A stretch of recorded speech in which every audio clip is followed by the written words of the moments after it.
গেল কয়েকদিন ধরেই উত্তরের জেলা ঠাকুরগাঁওয়ে দেখা নেই সূর্যের।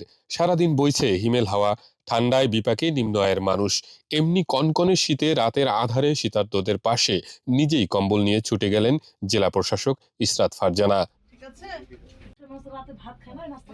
বৃহস্পতিবার রাতে সদর উপজেলার আউলিয়াপুর ও বালিয়া ইউনিয়নের বিভিন্ন শীতার্ত মানুষের বাসায় ও সড়কের বিভিন্ন স্থানে তিনি শীতবস্ত্র বিতরণ করেন। এ সময় শীতার্ত মানুষদের খাদ্য সামগ্রী দেন জেলা প্রশাসক। হঠাৎ রাতে তীব্র শীতে শীতবস্ত্র পেয়ে খুশিতে আত্মহারা শীতার্তরা।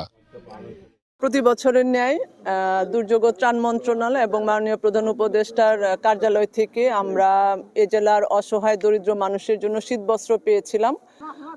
এই জেলার অসহায় দরিদ্র মানুষ যেন শীতে কষ্ট না পায়, সেই কারণে আমরা যে কম্বলগুলো পেয়েছি তাদের দাঁড়ে দাঁড়িয়ে গিয়ে, তাদের বাড়িতে বাড়িতে গিয়ে সেগুলো আমরা পৌঁছে দিচ্ছি, যেন একেবারেই যাদের প্রয়োজন তারা প্রয়োজন মতো কম্বল পায়।